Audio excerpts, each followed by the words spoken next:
وما کان المؤمنون لینفروا کافہ، اور مسلمانوں میں سے یہ تو نہیں ہو سکتا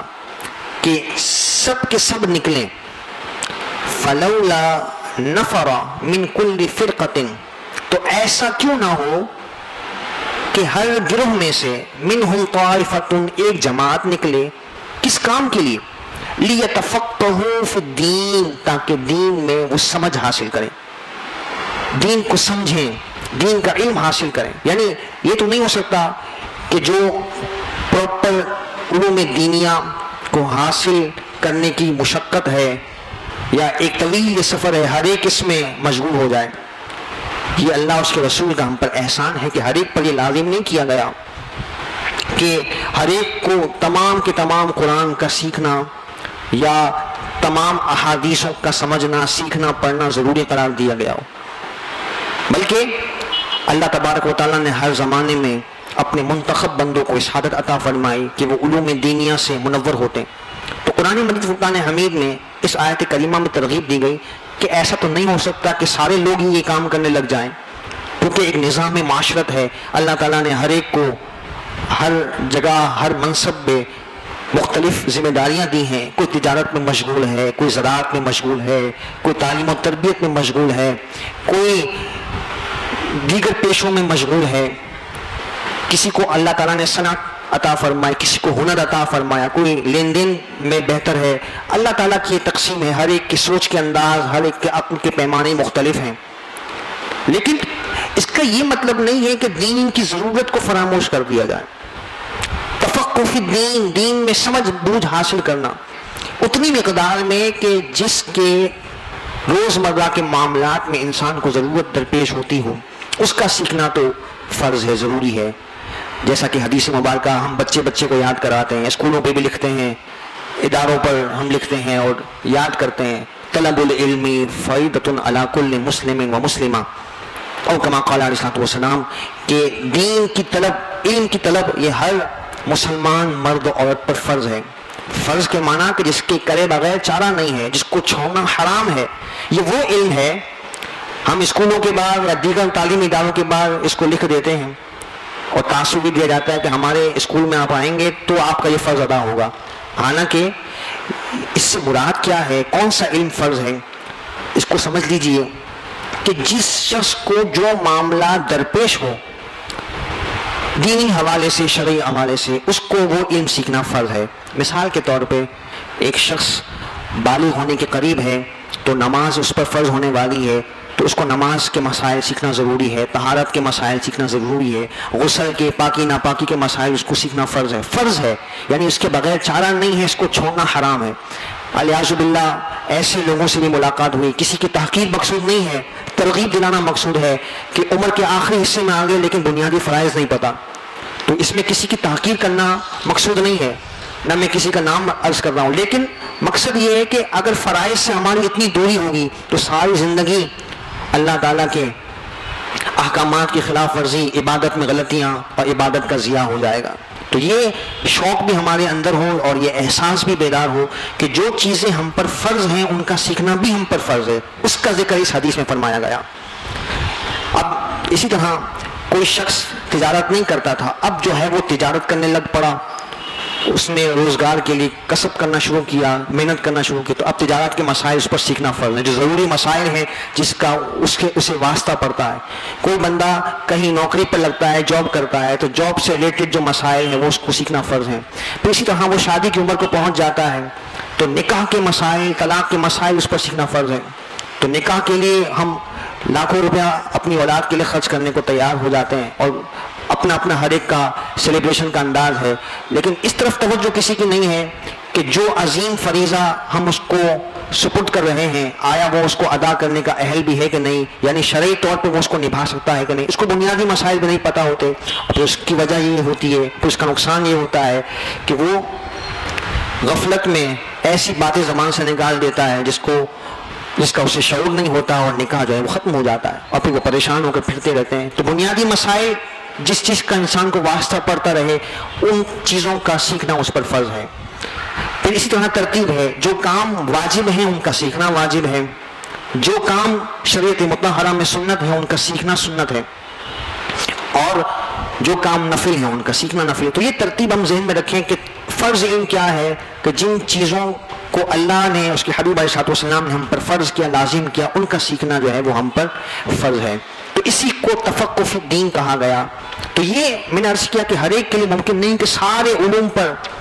اور علوم دینیا پر اس کو دسترس ہو اور وہ عالم دین بن جائے، یہ آسان نہیں، لیکن یہ ضرور ہے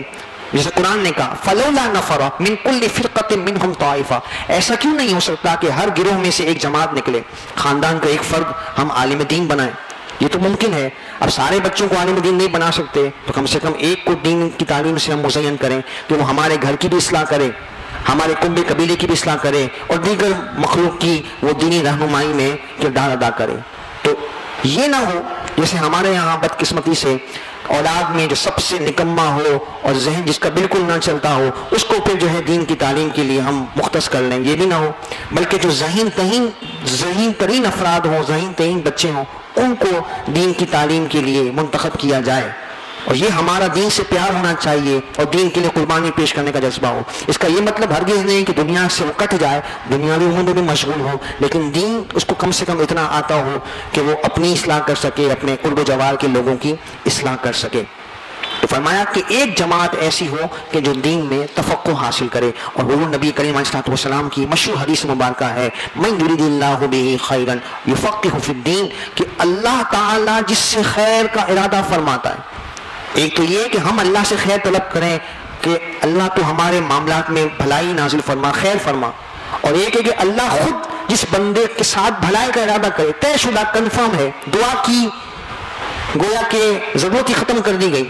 تو حضور فرماتے ہیں کہ اللہ تعالیٰ جس سے خیر کا بھلائی کا ارادہ فرماتا ہے اس کو دین کی سمجھ عطا کر دیتا ہے۔ اور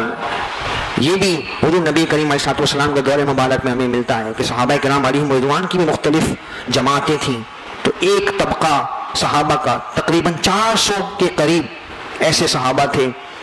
کہ جنہوں نے اپنے آپ کو تمام چیزوں سے فارغ البال کر کے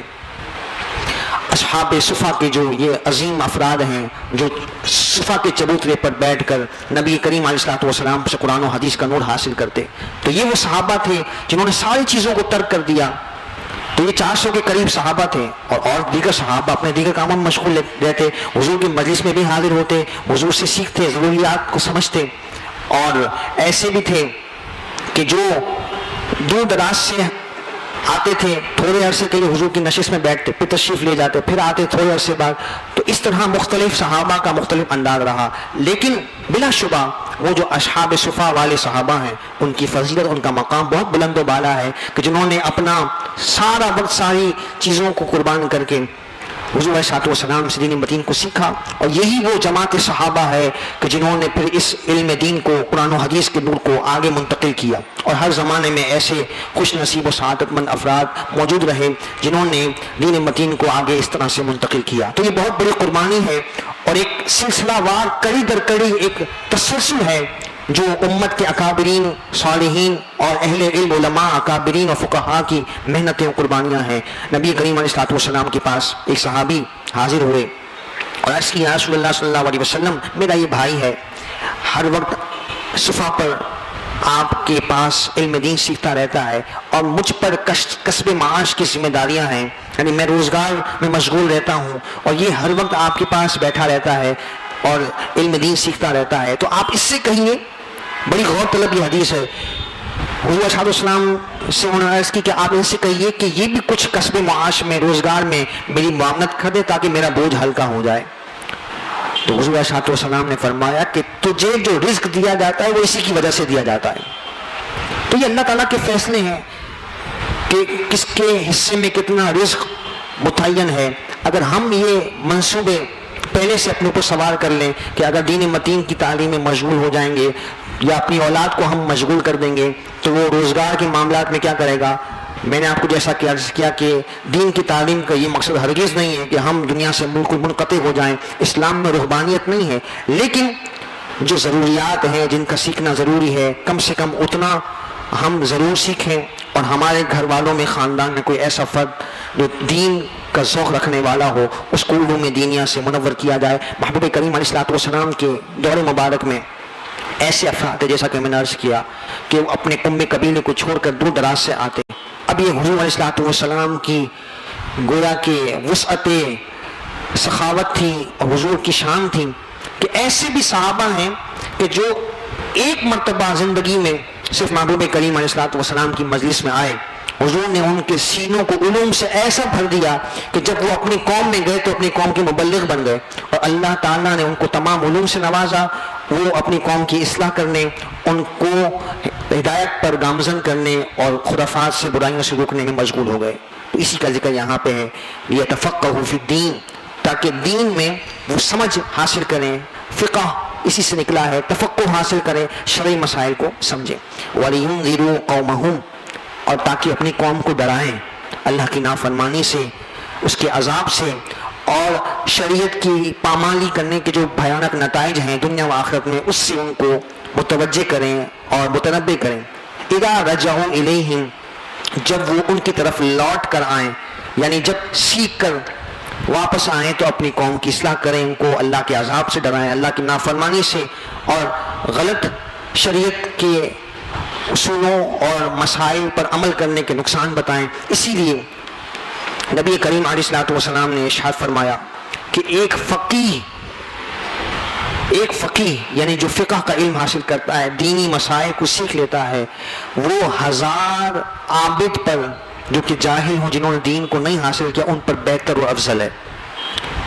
اور اس حدیث مبارکہ کو اگر آپ لاجیکلی سمجھیں تو بات بڑی آسان ہے کہ جب تک انسان کو مسائل صحیح نہ پتہ ہوں تو وہ غلطیاں کرے گا، اور غلطیاں بھی ایسی کرے گا کہ اپنے آپ کو صحیح سمجھے گا، جس کو ہم جہل مرکب کہتے ہیں، دگنی غلطی کہ ایک تو پتہ نہیں ہے اور اپنے آپ کو صحیح سمجھتے ہوئے ساری زندگی اسی طرح گزار دے گا۔ تو ایک جاہل عابد سے،